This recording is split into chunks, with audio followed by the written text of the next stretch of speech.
Baik, Assalamualaikum warahmatullahi wabarakatuh.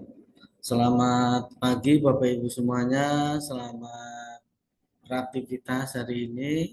Hari ini kita akan melanjutkan materi yang kedua tentang manajemen layanan BK di sekolah dasar. Oke, Bapak Ibu, eh, sebelum kita masuk ke materi yang kedua, sesi yang kedua ini, maka perlu saya ingatkan kembali Bapak Ibu bahwa materi ini adalah materi webinar ya, yang sifatnya eh, belajar bersama dan belajar mandiri menggunakan dua metode.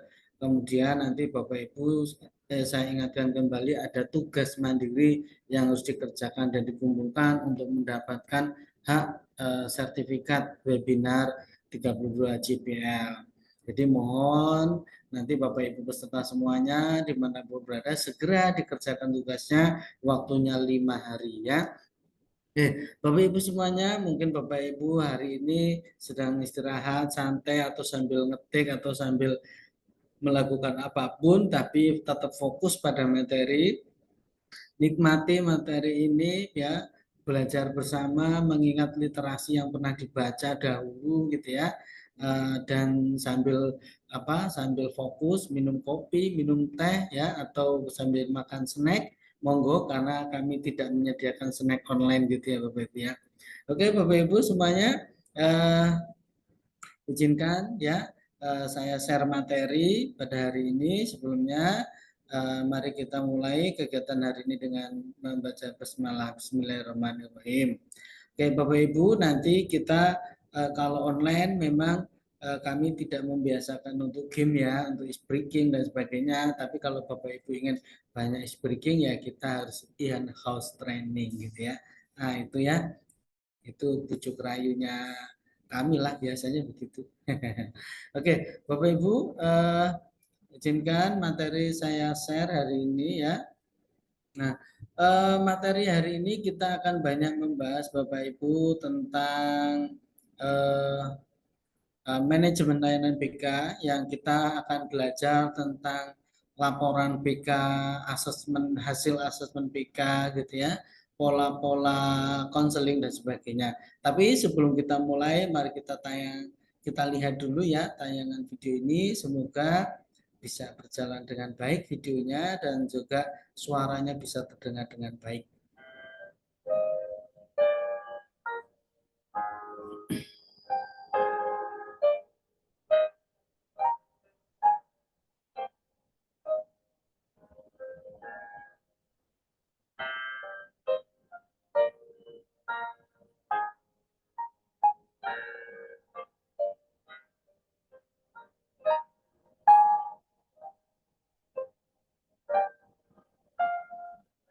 Early years of school, a lot of kids would come up to me and tease me. Nick, you're not good enough. Nick, just give up. Nick, you're never going to get a job. You won't get married. You can't even hold your wife's hand. What kind of a father are you going to be if you can't even pick up your kids when they're crying? You're alone. Sure, your parents hug you, but their hugs can't heal you. Just give up. Just give up. Just give up. Just give up. Just give up. The title of the message that I've been given is Transforming the Walls into Doors. The line that I like to use is changing obstacles into opportunities. I know that there are 1 billion people going hungry today. I know that this year 1 million people will commit suicide. I know today there are 120 million slaves, and I've met sex slaves, and I've seen the top of the pyramid as far as business. I've met the billionaires, I've met bankers, and I've also met orphans. We're all looking for something. We're all looking for hope, just because you were born with hope. No, we're born with pain. We're born and live through difficulties. And in our life, my parents always taught me that even though we don't know why I was born this way, that we have a choice. Either to be angry for what we don't have, or be thankful for what we do have. The world is a hurting place, and the world needs hope, the world needs love. Without hope, I feel like, why are we here? At age 8, I thought that I should commit suicide.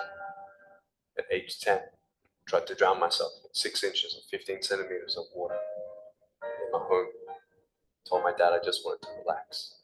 Really, I wanted to end my life. I had enough. Why? I didn't have hope. I thought I didn't have it. Today, you can see that I have it. I've been speaking at 5 congresses. I've met 7 presidents all around the world. My largest crowd was 110,000. I have 30,000 invitations for me to speak. I've spoken to 4.5 million people face to face. In the last 48 hours here in Serbia, we've reached 5 million through media. I have 2 organizations. I have a non-profit organization and I have a for-profit. I've got a gorgeous wife, and I don't need hands to hold her hand. I only want to hold her heart. You know, how am I going to hug my kids? So many kids, they come up to me. It's amazing. They put their hands behind their back and hug me with their neck. And I've realized in life, even the worst parts of my life can be turned into good and even more special. The greatest 2 days in anyone's life: the day you were born and the day you knew why. There's a greater purpose for my life. I am here for a reason. Sure, I didn't get a miracle, but I realized something. God doesn't change my circumstance. He's going to use my life to be a miracle for someone else. When you don't get a miracle, you can still be a miracle for someone else. If you haven't found that peace of knowing who you are and why you're here, I want you to know that's how I've overcome. I don't have any walls. My book's called Life Without Limits. What will be, will be. I've acted in a short film, 30 awards. I got Best Actor in a short film. I've done my own music video. I've written 2 books. First book, 30 languages, 800,000 copies. I'm 29, and we know 1 billion people know who I am. I'd love to bring up my pride and my name and my status. Trust me, I'm just like you. But I hope you are inspired to know that if I can dream big, then so can you.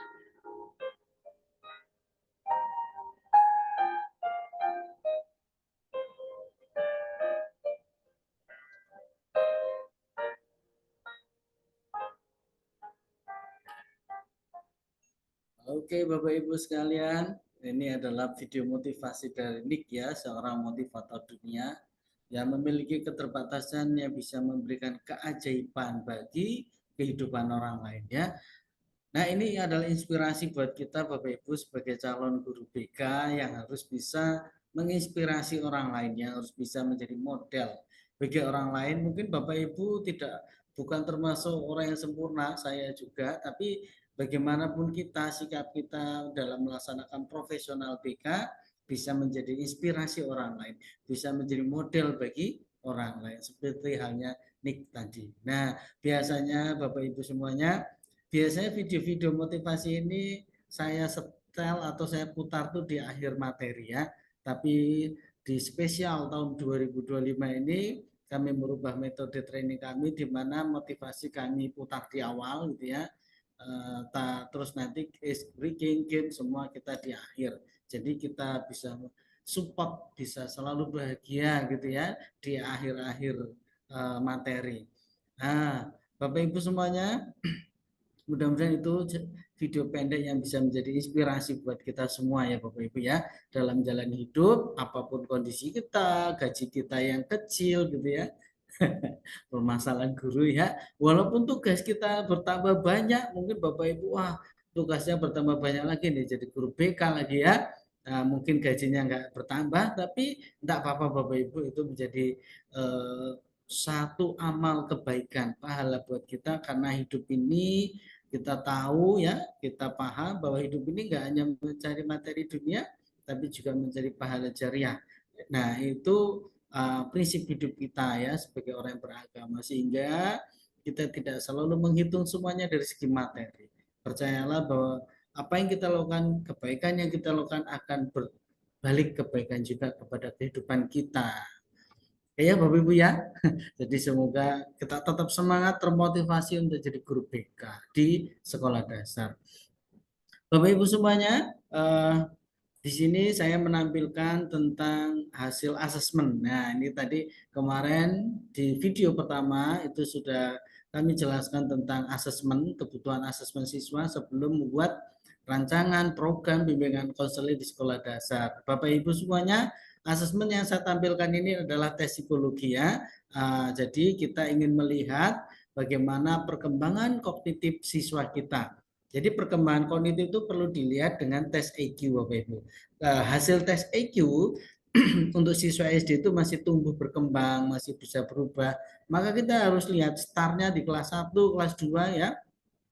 Berapa sih perkembangan IQ anak kita, anak didik kita saat ini gitu ya. Apakah normal, di bawah normal, atau di atas rata-rata, atau cerdas gitu ya.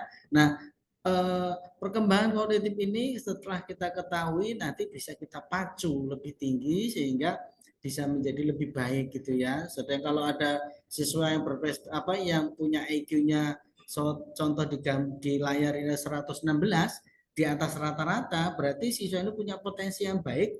Jika diberi dukungan motivasi, dia bisa meraih prestasi akademik dengan mudah ya. Nah, biasanya tidak sedikit siswa yang punya IQ tinggi tapi tidak punya prestasi. Ya, siswa yang punya IQ tinggi tapi cuek masa bodoh. Nah, ini biasanya pengaruh pola asuh, pengaruh gaya belajar yang tidak tepat. Seperti itu ya.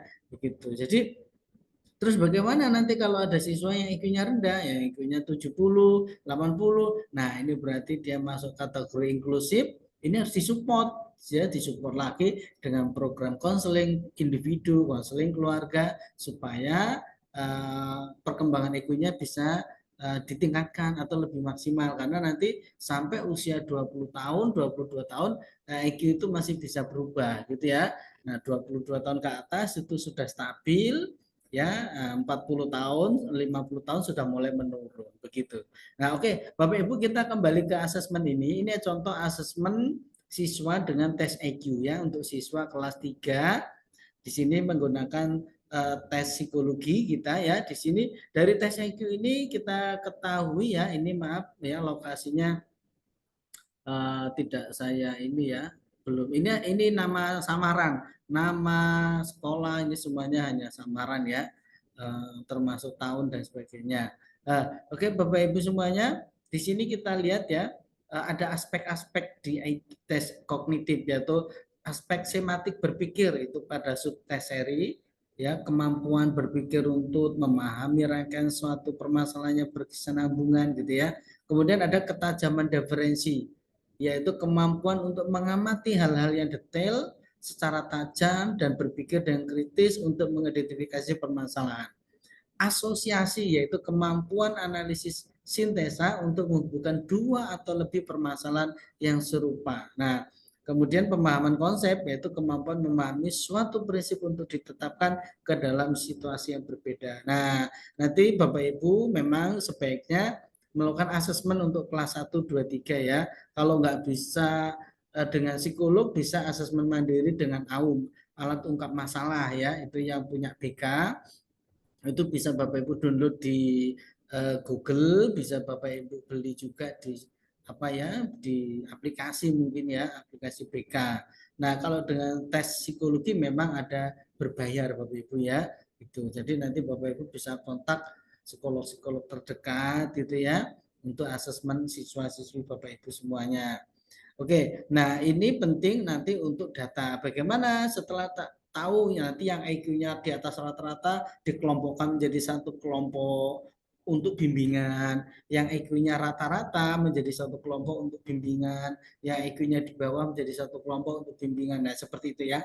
Tentu setiap kelompok ini bimbingannya berbeda-beda sesuai dengan taraf perkembangan IQ yang sudah dicapai. Nah, kalau yang sudah superior di atas rata-rata ini pengembangannya adalah motivasi berprestasi, motivasi belajar.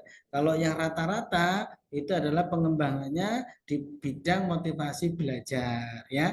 Kemudian bagaimana meningkatkan kognitif, sama dengan yang di bawah rata-rata itu motivasi belajarnya di maksimalkan, karena untuk berprestasi tentu mereka agak berat itu ya. Yang penting dia mau belajar, mau giat rajin belajar, kemudian ditingkatkan bagaimana pengembangan kognitifnya. Pak, bisa nggak IQ itu dirubah? Bisa nggak IQ itu ditingkatkan menjadi lebih tinggi? Kalau dirubah, ditingkatkan ya, ditingkatkan lebih tinggi bisa dengan intervensi-intervensi, perlakuan-perlakuan gitu ya. Nah, perlakuan khusus yang bisa diberikan oleh orang tua wali murid gitu. Jadi itu bisa Bapak Ibu ya, bisa kita berikan. Oke.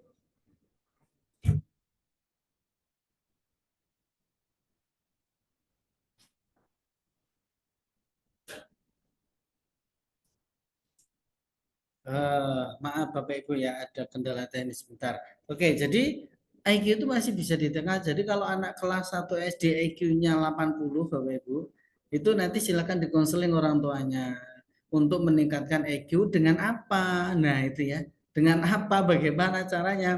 Ya, nanti dengan pertama anak itu harus diberikan manajemen waktu. Ya, time manajemennya diberikan, jadwal hariannya harus tertib, disiplin, mengatur kedisiplinan. Kemudian ada di situ ada time manajemennya, ada makan bergizi, ada olahraga, taat ibadah, taat belajar yang rajin, harus tiap hari berlatih gitu ya Bu ya. Kemudian suplemen otak makanan yang bergizi itu tadi ya, ikan-ikan laut, ikan tawar gitu ya. Nah, jadi nanti banyak. Nah, untuk itu banyak sudah produk-produk yang beredar, tapi yang paling aman itu adalah beberapa produk ya. Nah, nanti itu dalam konseling lainnya kita kita bahas gitu ya. Nah, jadi dikelompokkan kemudian dikembangkan dalam program layanan BK. Gitu ya. Nah, kalau di alat ungkap masalah itu tidak ada EQ-nya, dia hanya mengungkap problem-problem, masalah-masalah yang terkait dengan masalah pribadi, sosial, gitu ya, keluarga bisa, gitu ya. Nah, jadi ada perbedaan Bapak Ibu, dan tes psikologi ini hanya boleh di-ACC oleh psikolog Bapak Ibu ya, beda dengan BK. Oke, kemudian Bapak Ibu dalam asesmen itu selain tes psikologi bisa menggunakan wawancara ya. Jadi nanti selain dites siswanya, diwawancara orang tuanya, kemudian nanti dari wawancara itu disinkronkan, dijadikan satu menjadi satu data siswa. Nah, ya gitu. Kemudian dari beberapa laporan ya Bapak Ibu ya, ini ada beberapa pelaksanaan asesmen atau laporan asesmen. Ini kalau dengan AUM Bapak Ibu, yaitu di sini ada aspek kemampuan akademik, indikatornya daya tangkap terhadap pelajaran lambat, lambat menyelesaikan tugas. Ya, ini ditulis seperti ini contohnya ya, kolomnya nanti filenya bisa bisa cek gitu ya di aplikasi BK. Teknik pengumpulan data dengan dua teknik ya. Kalau ini mengisi isai dan tes ya, di tes. Jadi siswa masuk itu tes baca tulis belum bisa, kelas 1 nggak apa-apa, kelas 2 kok belum bisa baca tulis, kelas 3 belum sempurna, berarti dia ada hambatan di baca tulis. Bisa jadi dia mengalami diskalkulia, disgrafia ya, atau yang lainnya. Nah, ini ya, ini tampilannya mohon maaf tidak bisa maksimal ya, mungkin karena ukuran Zoom dengan layar dengan PowerPoint kami berbeda ya. Kalau di PowerPoint kami sudah lengkap. Pelaksananya melibatkan pelaksana terlibat dalam memperoleh data antara orang tua, peserta didik, guru kelas, teman sebaya. Jadi boleh menggunakan jadi ada banyak data yang bisa kita peroleh dari satu siswa. Untuk satu siswa, dari siswa tersebut, orang tuanya, temannya, gurunya. Ya, guru kelas atau TK. Di TK itu kan ada rapot ya Bu. Nah, rapot itu penting untuk kita jadikan data ya, data perkembangan kognitif, perkembangan sosialnya selama di TK. Kemudian durasi pelaksananya berapa hari untuk observasi atau wawancara tes asesmen satu siswa itu. Nah, satu siswa pelaksanaan ini ya, umpamanya 1 hari untuk asesmen, 2 hari, ya hari kedua untuk praktek kalistung dan sebagainya. Oke. Nah, Bapak Ibu, ini adalah contoh laporan nanti yang Bapak Ibu harus buat ya, yaitu laporan konseling individu ya. Di sini Bapak Ibu nanti buat laporannya ya, konselingnya. Kemudian di sini ada biodata, ada pertemuan ada kelas, ada hari tanggal, ada pertemuan keberapa, waktu pelaksanaan, tempatnya di mana, pendekatannya menggunakan teknik konseling apa. Nah, untuk teknik-teknik konseling itu nanti kita ada next training ya Bapak Ibu ya, secara webinar atau video rekaman juga. Nanti juga nah kalau itu 35 JPL Bapak Ibu ya, teknik konseling. Kemudian gejalanya gejala yang tampak apa dalam individu ya. Kemudian di kolom berikutnya ada hasil dan tindak lanjutnya apa.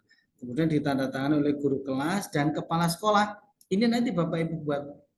Pertanyaannya Pak, apakah kolomnya harus seperti itu atau bisa ditambah, dikurang atau kalau dikurang jangan, tapi kalau ditambah monggo ya. Di identitasnya mungkin dipisah, identitas di halaman di sendiri di atas, kemudian setelah kop identitas, habis identitas kotak tabel baru yaitu tentang hasil dan tindak lanjut boleh. Jadi ini contoh minimal ya, contoh minimalnya untuk laporan konseling individu seperti ini ya. Boleh dikembangkan. Mungkin ada yang lebih baik, boleh dikasih warna, boleh dikasih apa apa namanya itu gambar foto anak mungkin di bawah atau di atas itu boleh gitu ya. Nah, jadi ini contoh minimal laporan pelaksanaan konseling individu tak satu semester atau pada satu siswa. Nah, nanti kita akan ada yang kelompok juga gitu ya. Nah, kelompok juga nggak jauh beda. Bapak Ibu dalam kegiatan fungsi manajemen BK ya, itu kalau digambarkan dalam diagram itu kami mencari literasi yang tepat itu seperti ini. Jadi kalau garis panah putus itu menunjukkan keterkaitan timbal balik antara fungsi manajemen, kalau yang tidak putus menunjukkan arah tahapan dari setiap fungsi manajemen. Jadi tahapannya bagaimana ya. Tentu tahapannya pertama adalah planning, maaf ya, perencanaan Bapak Ibu. Menentukan tujuan dan bagaimana cara mencapai yang terbaik. Nah, setelah di planning maka di organizing ya, penentuan bagaimana menyusun organisasi dan aktivitas dapat dilakukan. Nah, rencana-rencana tadi setelah asesmen, diplanningkan, direncanakan, di organisasi bagaimana cara melaksanakannya, kemudian leading ya, proses memotivasi anggota organisasi agar dapat dijalankan. Oh, udah dibuat nih sistemnya ya. Terus dikumpulkan tuh para wali kelas. Bapak Ibu wali kelas, ini kita punya program BK seperti ini, monggo dijalankan, mari diskusikan gitu ya. Kemudian semuanya nanti dikontrol oleh koordinator BK dan kepala sekolah. Ya, jadi disosialisasikan. Nah, bahasanya seperti itu ya. Yang membuat program itu boleh semua guru wali kelas, boleh BK dan kepala sekolah ya, sesuai dengan kebutuhan di sekolah masing-masing. Setelah leading, setelah diarahkan, diberikan psikoedukasi, sosialisasi program BK itu maka dilaksanakan itu dalam pelaksanaannya perlu monitoring oleh kepala sekolah ya, mungkin ada evaluasi aktivitas yang sedang berjalan apakah sesuai tujuan yang hendak dicapai atau tidak itu. Jadi ini perlu dibuat. Nanti Bapak Ibu merancang ini juga ya di sekolah gitu ya, merancang ya yang terbaik. Kalau baru mendirikan BK di SD, maka yang terbaik adalah menyusunnya bersama-sama seluruh wali kelas. Praktek langsung. Nah, itu nanti melibatkan seluruh wali kelas itu malah lebih mengena ya, lebih mengena. Jadi dikasih belangko kosong kemudian dikerjakan bersama-sama gitu. Nah, Bapak Ibu dalam BK langkah-langkahnya yaitu ya langkah asesmen gitu ya, melalui asesmen lingkungan, harapan dan kondisi lingkungan gitu ya. Kemudian asesmen lingkungan itu ya pengenalan sekolah gitu ya. Kemudian pengenalan lingkungan sekolah, maka kalau siswa baru tuh biasanya ya siswa baru mengenal kelas-kelas, struktur mengenal lingkungan di sekolah gitu ya. Kemudian harapan dan kondisi lingkungan. Dari harapan dan kondisi lingkungan yang diharapkan itu menurun ke bawah menjadi perangkat tugas perkembangan kompetensi kecakapan hidup, nilai dan moral peserta didik. Tataran tujuan BK, penyadaran akomodasi tindakan, permasalahan yang perlu gitu ya. Jadi ini kepada kecakapan hidup dan nilai moralitas pada sosial. Nah, harapan dan kondisi konseli ya, ini harapannya bisa mengikuti ini, bisa mencapai kompetensi kecakapan hidup, nilai dan moral peserta didik dalam hal sosial gitu ya. Di sini asesmen perkembangan konseli ya, psikologi sosialnya, psikologi perkembangannya. Nah, dari harapan kondisi konseling ini masuk ke komponen program. Apa programnya yang akan dikerjakan ini ya? Pelayanan BK untuk seluruh peserta didik dan orientasi jangka panjang. Kemudian pelayanan responsif, pemecahan masalah, pelayanan perencanaan individu, karir, personal, sosial, dukungan sistem. Nah, dari program komponen program ini masuk ke strategi pelayanan.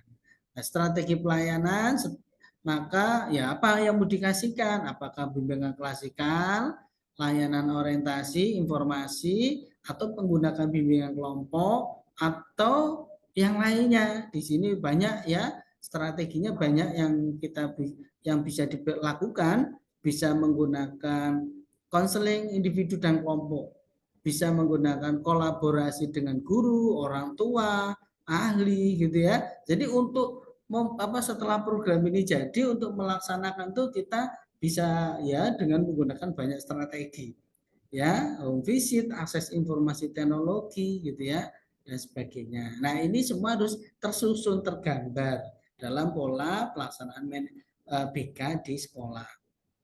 Nah, ini struktur organisasinya Bapak Ibu. Nanti Bapak Ibu juga menyusun struktur organisasi ini tentu dengan persetujuan kepala sekolah. Nah, kita mulai dari kepala sekolah. Mungkin di sini ada komite ya. Jadi kepala sekolah itu penanggung jawab utama semua kegiatan di sekolah Bapak Ibu. Di sini ya, ada komite ini yang mewakili wali murid ya, juga ketika pembentukan BK itu juga komite dilibatkan. Mereka harus paham gitu ya bahwa sekolah punya layanan BK karena mereka akan memberikan info kepada wali murid yang lain. Kemudian di sini ada tenaga ahli Bapak Ibu. Jadi BK itu perlu punya MOU, kerjasama dengan tenaga ahli yang lain seperti psikolog, ya, kemudian psikiater, dinas perlindungan perempuan anak, dan kepolisian ya. Di polisian itu ada namanya subbagian PPA, perlindungan perempuan dan anak. Nah, itu penting Bapak Ibu karena nanti kalau ada kasus-kasus kita sudah punya mitra. Nah, alih tangan ya, jadi tenaga ahli itu fungsinya apa? Satu, untuk alih tangan kasus. Ketika kasus siswa diselesaikan di sekolah tidak selesai, maka bisa minta pendapat ahli, bantuan ahli. Itu ya, tergantung kasusnya apa. Kalau kasusnya hukum, berarti advokasi ke kepolisian melalui PPA. Kalau kasusnya psikologi, ya ke psikolog ya, dan lain-lainnya itu. Kemudian juga melibatkan tata usaha ya sebagai adminnya. Kemudian ada biro bimbingan di sini. Kemudian ada guru bidang studi karena kan wali kelas tidak mengajar semua mapel ya, ada mapel olahraga khusus, mapel agama khusus, mapel seni biasanya khusus gitu ya.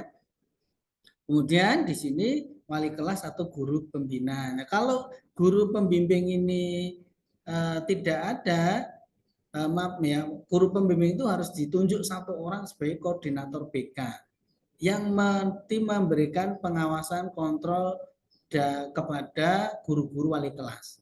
Ya, wali kelas gitu ya. Nah, dari sini langsung ke siswa. Jadi di sekolah itu perlu ditunjuk satu koordinator BK dan pelaksana BK-nya semua wali kelas. Itu ya. Tapi penanggung jawab utamanya nanti koordinator BK. Nah, Bapak Ibu nanti tugas yang lainnya perlu Bapak Ibu kerjakan adalah membuat kartu konseling. Ini saya kasih contoh dari SMA Negeri 6 Kota Serang ya. Boleh seperti ini ya, boleh dimodifikasi yang lain juga boleh. Ya, tapi nanti dalam membuat itu, tugas itu, Bapak Ibu perlu kop surat yang resmi ya, kartu konseling SD mana dengan adanya kop ya, dan nanti di bawah itu ditandatangani mengetahui BK, koordinator BK-nya siapa atau BK-nya siapa gitu ya. Nah, ini kita mulai dari identitas, nama lengkap, alamat, nomor telepon siswa atau orang tua, nama orang tua, pekerjaan, nomor telepon orang tua. Ini minimal, mau ditambah yang lain juga boleh. Anak keberapa, agamanya apa, suku apa, pokoknya ya. Atau kasih kisi-kisi gambaran fisik juga boleh. Tinggi badan, berat badan, warna kulit. Nah, itu boleh. Boleh seperti itu. Dan kolomnya juga boleh dikembangkan. Nomor tanggal ya, kegiatan lain BK gitu ya, hasil tindak lanjutnya apa? Selesai, to be continue, konseling lanjutan atau alih tangan kasus. Nah, di sini para guru, siswa, orang tua. Jadi bahwa orang tua tahu bahwa anaknya sudah konsultasi gitu ya, dan siswa juga tahu bahwa dia sudah pernah konsultasi. Jadi kartu ini nanti dibawa oleh siswa dan satunya diarsipkan di sekolah gitu ya, sehingga menjadi arsip dokumen sekolah. Dan di sini tulis keterangan. Keterangan itu apa yang telah diberikan kepada siswa dalam kasusnya oleh konselor. Nanti kalau alih kasus, kartu konseling ini, pokoknya alih kasus ke psikolog, kartu konseling ini dilampirkan Bapak Ibu. Supaya psikolognya juga bisa membaca kronologi kejadian yang secara dokumentatif itu. Ya, jadi Bapak Ibu nanti membuat ini untuk tugas. Kemudian rekaman layanan konseling.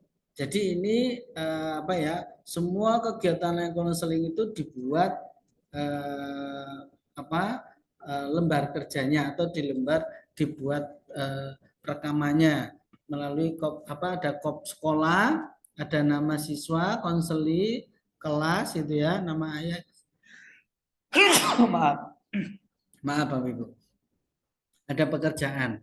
Hari tanggal kejadian kasus layanan BK tanda tangan. Pak, bagaimana kalau kita milih salah satu? Antara kartu konseling atau rekaman, boleh nggak? Boleh. Kalau itu terkait dengan efisiensi anggaran. Boleh saja. Dua-duanya disarankan dan lebih baik. Gitu ya. Jadi itu boleh. Jadi kita dalam melaksanakan pelayanan BK, manajemen itu menyesuaikan anggaran sekolah. Tidak boleh dipasangkan harus ruangan konseling ber-AC, harus ini, harus itu gitu ya. Tapi kita mengusahakan semaksimal mungkin itu terlengkapi kebutuhan BK. Ada ruang konseling walaupun tidak ber-AC ya, tapi nyaman. Nah, bersih gitu ya. Nah, seperti itu. Jangan ruang konseling itu ya di pojokan ruangan guru. Jadi semua guru melihat bahwa oh si dia konseling, konsultasi gitu ya. Jadi tatapan mata semua guru, nah itu nggak boleh. Itu sama dengan penghukuman ya psikologis ya. Nah, termasuk di ruang tamu yang sering wirawiri itu juga nggak boleh. Nah yang paling pas itu memang ya di ruangan sendiri gitu ya. Di UKS lah boleh, momennya pas nggak ada kegiatan atau di ruang kepala sekolah pas nggak ada tamu atau di ruang khusus ya. Nah, oke Bapak Ibu, kita nanti dalam konseling itu ada belajar namanya relaksasi. Ya, jadi Bapak Ibu nanti mengajarkan relaksasi kepada siswa.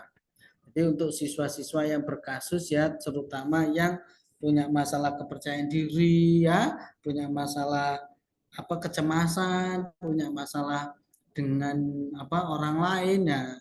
Relaksasi diri penting Bapak Ibu, ya kita bisa memberikan sugesti ya yang positif kepada siswa saat siswa kelas 1 kalau bisa tiap semester sebelum ujian itu ya, itu diberikan relaksasi diri ya Bu. Bapak Ibu pasti bisa ya, kalau perlu diwajibkan oleh kelas itu bisa ya memberikan relaksasi diri sebelum ujian semester ya, atau baru masuk liburan, dari libur masuk ke sekolah pertama itu diberikan motivasi. Salah satu sarana yang paling efektif untuk relaksasi dan motivasi diri adalah dengan sarana musik. Nah, gitu ya. Musik dengan laptop, dengan YouTube atau dengan sarana yang lain itu lebih efektif. Nah, Bapak Ibu, kali ini saya akan memberikan contoh relaksasi sederhana untuk siswa-siswa kita supaya mereka semangat belajar, berperilaku baik gitu ya.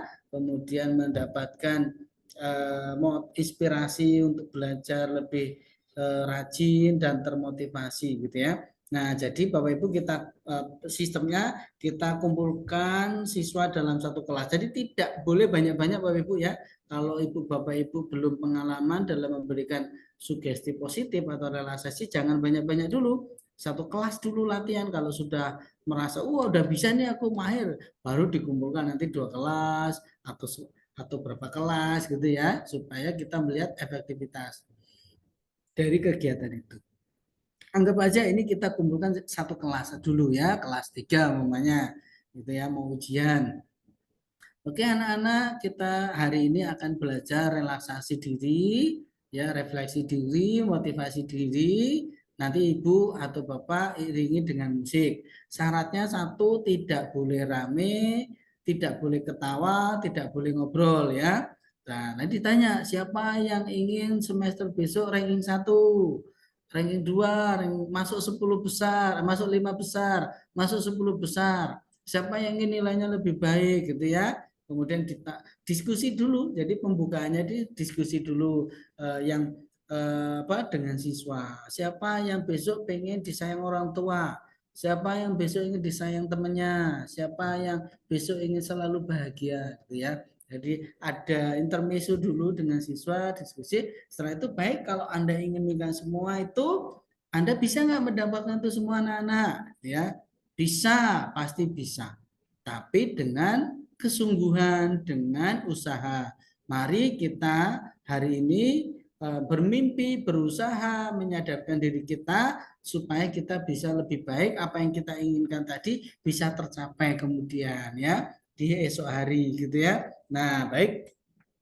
Oke, anak-anak silakan semuanya duduk yang tenang ya, nyaman, bisa bersandar di kursi masing-masing ya, atau kalau tidak ada kursi bisa tiduran di lantai gitu ya, yang tentunya sudah bersih. Bapak, oke, anak-anak ikuti apa yang Ibu perintahkan, ikuti yang apa Bapak perintahkan. Tidak boleh ketawa, tidak boleh ngobrol ya, pokoknya ikuti apa yang Bapak instruksikan gitu. Oke, yang pertama silakan tarik nafas yang panjang melalui hidung. Tahan beberapa detik, kemudian keluarkan pelan-pelan.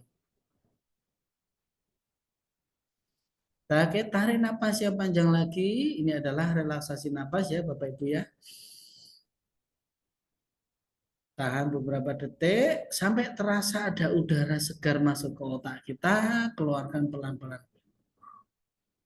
Nah, ini ulangi 3 sampai 5 kali sampai merasa kalau oksigen udara itu masuk ke otak kita, biasanya kita merasa agak pusing, kemudian geliyeng, nah itu kemudian kita merasa atau kita kalau melakukannya dengan cara salah menyedotnya melalui hidung udara terlalu kencang, keluarnya juga nah itu biasanya akan membuat kita pusing gitu ya. Tapi kalau melakukan dengan benar, dengan pelan-pelan, keluarkan juga pelan-pelan, maka kita akan merasa nyaman otak itu dan membuat ini gelombang otak berubah dari gelombang theta ke beta ke alpha dan sebagainya gitu ya. Nah, nanti perubahan gelombang itu membuat siswa nyaman, tenang, rileks dan bisa konsentrasi, bisa fokus gitu ya. Oke, setelah berlatih napas, oke, anak-anak akan Bapak iringi, silakan ketika anak-anak mendengarkan musik, semuanya pejamkan matanya pelan-pelan dengan santai dan percaya diri, tetap yakin bahwa tidak akan terjadi apa-apa pada Anda kecuali perubahan yang lebih baik, lebih besar dan bermanfaat bagi Anda, orang tua Anda dan kepada semua teman-teman Anda. Oke. Bersiaplah anak-anak semuanya. Ingat, ketika Anda mendengarkan musik, mulailah menutup mata Anda perlahan-lahan, nanti akan Bapak pandu.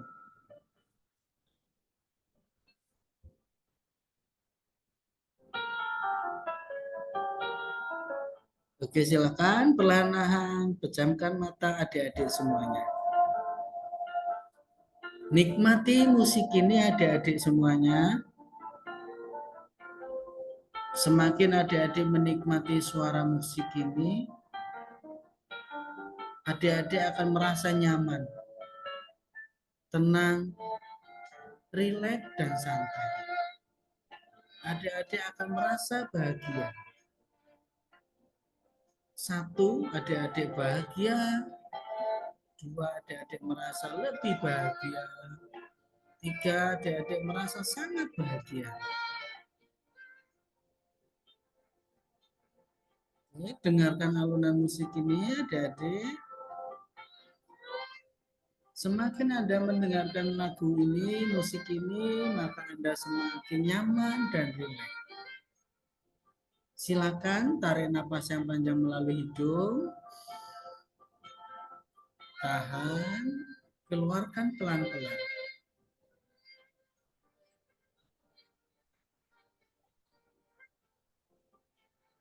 Oke, ulangi sekali lagi, tarik napas yang panjang. Keluarkan pelan-pelan. Nikmati suara musik yang merdu ini adik-adik semua. Ikuti iringan musiknya. Baik adik-adik semua, dengarkan, ikuti instruksi yang Bapak sampaikan. Bismillahirrahmanirrahim. Pada hari ini, sebut nama Anda masing-masing. Pada hari ini, saya sebut nama Anda masing-masing, berniat untuk merubah hidup saya lebih baik. Pada hari ini, saya berniat untuk menjadi siswa yang rajin. Pada hari ini, saya berniat untuk menjadi siswa yang membahagiakan orang tua. Pada hari ini saya berjanji mulai untuk membahagiakan diri saya, teman saya, guru-guru saya, dan semua orang yang mengenal dan mengenal saya. Bismillah, hari ini saya berniat untuk menjadi siswa yang berprestasi di kemudian hari, untuk menjadi siswa yang menyenangkan bagi diri sendiri dan orang lain. Sebutlah nama Anda, wahai. Mulai hari ini, saya memaafkan semua kesalahan-kesalahan yang pernah saya lakukan. Mungkin saya bersalah pernah memusuhi teman saya bersalah pernah berkata kasar pada orang tua saya bersalah pernah berkata kasar pada orang lain. Saya hari ini memaafkan semua kesalahan-kesalahan saya. Wahai diri saya, sebut nama Anda. Mulai hari ini, Engkau adalah yang terbaik buat saya, dan aku akan mencintaimu sepenuhnya, akan melindungimu sepenuhnya. Mulai hari ini, fokus pada masa depanmu, raih prestasimu, raih cita-citamu, sehingga engkau bisa hidup bahagia, dan orang tuamu menjadi bahagia karenamu. Wahai, sebut nama Anda. Pada hari ini engkau akan mulai menjadi anak yang lebih baik dengan ucapan yang baik. Pada hari ini saya akan menjadi anak yang taat, disiplin, dan bertanggung jawab. Pada hari ini, mulai hari ini saya akan selalu berkata baik kepada semua orang. Tarik napas yang panjang dengan hidung, keluarkan pelan-pelan. Adik-adik semuanya, saat ini adik-adik dalam kondisi bahagia, rileks, santai, dan nyaman. Adik-adik sedang duduk di suatu tempat yang indah. Adik-adik bayangkan, di tempat yang indah itu tiba-tiba orang yang paling Anda cintai, orang yang paling Anda sayangi, mungkin itu ibu Anda, ayah Anda, orang-orang yang terkasih Anda, datang menghadiri Anda, datang mendekati Anda. Semakin dekat, semakin jelas wajahnya, semakin dekat, semakin jelas wajahnya. Adik-adik semuanya, sekarang orang yang Anda cinta itu, ayahmu, ibumu, papamu, mamamu, berada di depan Anda.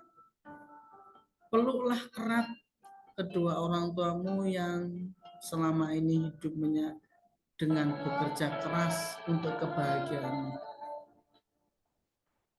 Peluklah orang tuamu, wahai ibuku, ayahku, papaku, mamaku, maafkan aku yang selama ini belum bisa membahagiakanmu, yang selama ini masih membuatmu repot, yang masih membuatmu sibuk sehingga engkau lupa membahagiakan dirimu.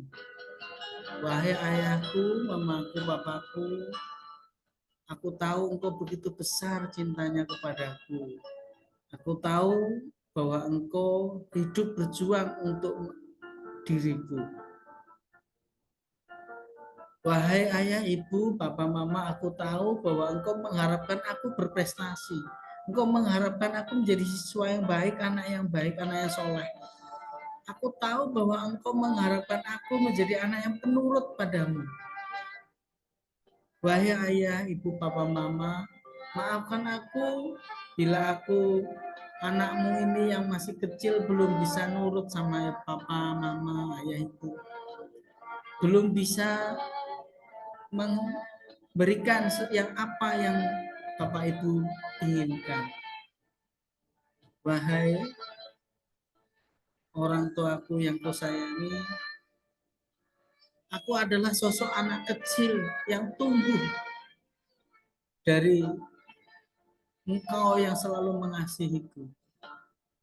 Aku akan tumbuh menjadi lebih baik sehingga kelak akan menggantikanmu, sehingga kelak akan memberikan kehidupan yang lebih baik kepadamu. Wahai ayah dan ibu, doakan aku selalu untuk bisa menjadi yang lebih baik.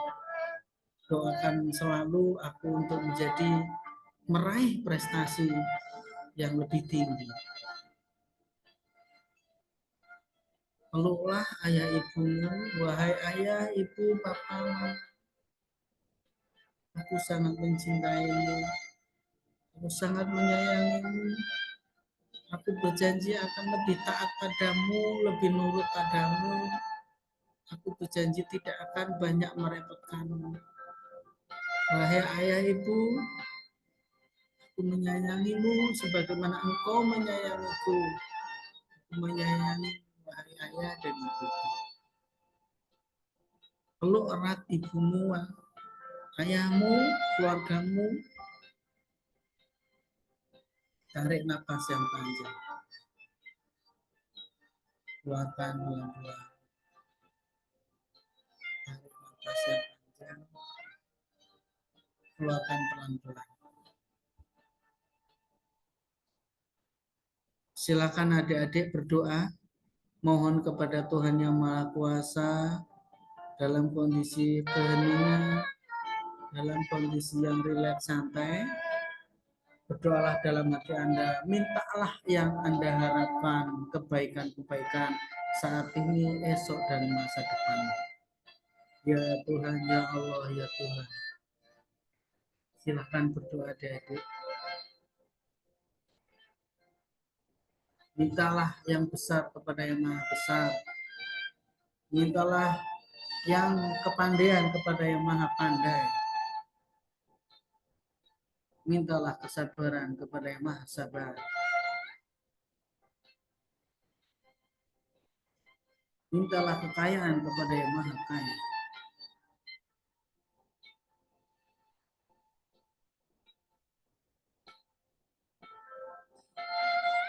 Amin, amin, ya Rabbal Alamin. Bismillahirrahmanirrahim. Al-Fatihah. Minasyaitonirrajim. Bismillahirrahmanirrahim. Alhamdulillahirabbil alamin arrahmanirrahim maliki yaumiddin. Iyyaka na'budu wa iyyaka nasta'in. Shiratal ladzina an'amta 'alaihim ghairil maghdubi 'alaihim waladdallin. Baik adik-adik, silakan tarik nafas yang panjang melalui hidung. Keluarkan pelan-pelan. Dalam hitungan ketiga, silakan buka matanya perlahan-lahan. 1, 2, 3, silakan dibuka perlahan-lahan dan usapkan kedua tangan ke wajah masing-masing. Nah, itu adalah contoh relaksasi sederhana Bapak Ibu ya, yang bisa Bapak Ibu lakukan untuk anak-anak kita, siswa kita awal semester, awal masuk sekolah gitu ya. Atau bisa bagus sekali dilakukan setiap akhir bulan gitu ya. Nah, itu bisa dilakukan, nanti bisa menjadi sugesti-sugesti positif.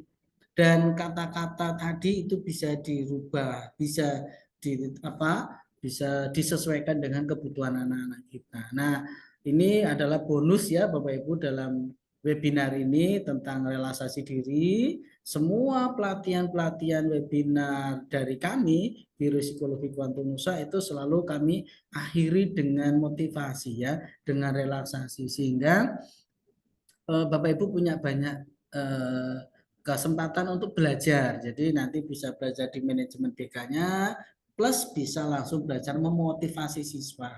Ya, tentu Bapak Ibu punya kompetensi, punya kemampuan, tinggal kemauan. Seperti halnya Nick tadi, bagaimana dia bisa membuat keajaiban pada orang lain, bisa memberikan harapan pada orang lain, bisa memberikan ya pandangan yang positif untuk orang lain ya, bahwa mereka yang tidak sempurna aja bisa sempurna, apalagi kita yang sempurna gitu ya. Oke Bapak Ibu, itu ya materi hari sesi kedua ini yang bisa saya sampaikan, dan ini adalah tugas Bapak Ibu semuanya. Luar biasa ya kalau sudah tugas, nanti dikirimkan ke via email ya, quantumnusa.com. Yang pertama adalah buatlah struktur organisasi BK di sekolah Anda. Struktur organisasi itu dari tadi ya, kepala sekolah, guru BK, ahli, komite, dan sebagainya. Buatlah pola layanan BK di sekolah Anda. Ya, nanti di pola layanan, mau pola 17, mau pola 15, pola berapa, terserah Anda, sesuai kebutuhan sekolah. Nanti di bawahnya di ACC kepala sekolah, dan ada kop sekolahnya ya. Jadi dalam satu lembar gitu ya Bapak Ibu ya. Buatlah kartu konsultasi untuk siswa. Nah, ini dibuat satu aja, jangan semua siswa. Buat satu, contohnya dikosongin, terus nanti konselornya adalah nama Anda gitu ya. Nah, kemudian buatlah tujuan layanan bimbingan konseling per bidang. Jadi ada bidang sosial, pribadi, bidang belajar, ya, bidang karir. Nah, nanti itu dibuat tujuannya. Jadi ada 4 lembar bidang. Buatlah leaflet atau pamflet layanan BK di sekolah Anda yang itu menarik untuk siswa-siswa sehingga mereka itu tahu ada BK, layanan BK, informasi BK, dan tertarik untuk konsultasi ya. Jadi ada kata-katanya, ada gambarnya yang menarik gitu ya. Nah, itu silakan dibuat. Kirimkan foto dokumen ruangan BK di sekolah Anda. Nah, apapun itu ruangannya foto aja, pokoknya dikirim ya, nanti dalam satu file.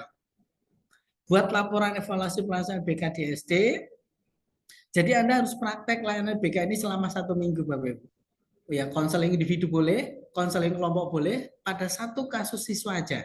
Nanti dibuat laporannya. Nanti kartunya itu diisi nama siswa itu, laporannya dibuat ya, konseling individu boleh, kelompok boleh, bebas. Nah, laporan itu nanti di-ACC oleh kepala sekolah. Ya, 1 minggu pelaksananya. Buatlah video edukasi ke siswa tentang layanan BK. Jadi membuat video rekaman untuk edukasi tentang layanan BK, bahwa Anda memberikan informasi kepada siswa bahwa sekolah punya layanan BK, nanti tujuan BK itu apa, di BK itu masalah apa yang dibahas, kemudian kapan bisa konseling dan sebagainya. Nah, itu dibuat edukasi melalui video nanti dikumpulkan dalam satu file juga, itu minimal 10 menit. Kalau 5 menit bisa efektif nggak apa-apa, bagus gitu ya. Maksimal ya, ini maksudnya maksimal 10 menit videonya gitu ya. Kemudian lampirkan satu contoh hasil asesmen atau psikota siswa Anda jika ada. Mungkin pernah tes dengan psikolog lain, pernah tes asesmen mandiri, nah itu dilampirkan. Lampirkan SK Kepala Sekolah tentang guru BK jika ada. Nah, yang jika ada, poin 9, 10 itu kalau bisa diadakan. Nah, gitu ya, kalau bisa diadakan supaya lebih sempurna, lebih lengkap gitu. Nah, ini Bapak Ibu tugasnya, format tugasnya. Nanti semua ini dimasukkan ke dalam drive atau yang lain filenya ya. Nanti dikumpul via email. Nah, setelah Bapak Ibu mengumpulkan tugas ini, kami akan validasi, kami akan koreksi. Setelah dianggap baik, Bapak Ibu akan menerima ya e-sertifikat dan lain-lainnya yang sudah dijanjikan oleh panitia. Begitu Bapak Ibu ya yang bisa kita bahas hari ini di pertemuan kedua ini. Silakan nanti praktek. Seminggu itu 5 hari ya Bapak Ibu ya, Senin, Selasa, Rabu, Kamis, Jumat. Jadi kalau bisa Sabtunya itu dikumpul sudah. Nah, jadi mulai Senin itu praktek konseling, satu siswa aja yang diambil, ya, kemudian dibuat laporannya, asesmen. Jadi asesmen, laporan, kartu konseling itu kalau bisa ya punya satu siswa itu yang Bapak Ibu jadikan praktek konseling. Nah, sebisanya Bapak Ibu semampunya gitu ya. Nanti yang kita ambil di sini bukan proses konselingnya seperti apa, tapi bagaimana manajemennya susunannya itu tadi gitu ya. Oh, laporannya seperti apa, kartu konselingnya seperti apa gitu ya. Kemudian apa tujuan layanan BK-nya seperti apa untuk nah jadi ini kita lebih ke manajemennya dulu bukan ke tekniknya apa-apa bukan kita nggak akan membahas itu dulu nanti ya oke baik Bapak Ibu semuanya terima kasih Bapak Ibu yang sudah uh, fokus ya untuk belajar dalam materi webinar ini pada hari kedua ini adalah hari terakhir kita ini sengaja video kita bagi dua Bapak Ibu karena kalau langsung jadi satu saya hakul yakin Bapak Ibu banyak waktu yang apa ya terganggu gitu ya walaupun ini lifetime bisa disaksikan kapan saja tapi ini untuk efektivitas fleksibilitas Bapak Ibu dan kami menghargai waktu Bapak Ibu mudah-mudahan dengan waktu yang singkat ini padat ini lebih Bapak Ibu lebih fokus daripada panjang Bapak Ibu capek menghabiskan waktu tidak bisa beraktivitas lain malah mengganggu. Begitu Bapak Ibu terima kasih atas partisipasi dan waktunya mudah-mudahan di lain waktu kita bisa ketemu bisa silaturahmi langsung ya untuk membahas diskusi tentang BK gitu ya tentang BK di SD.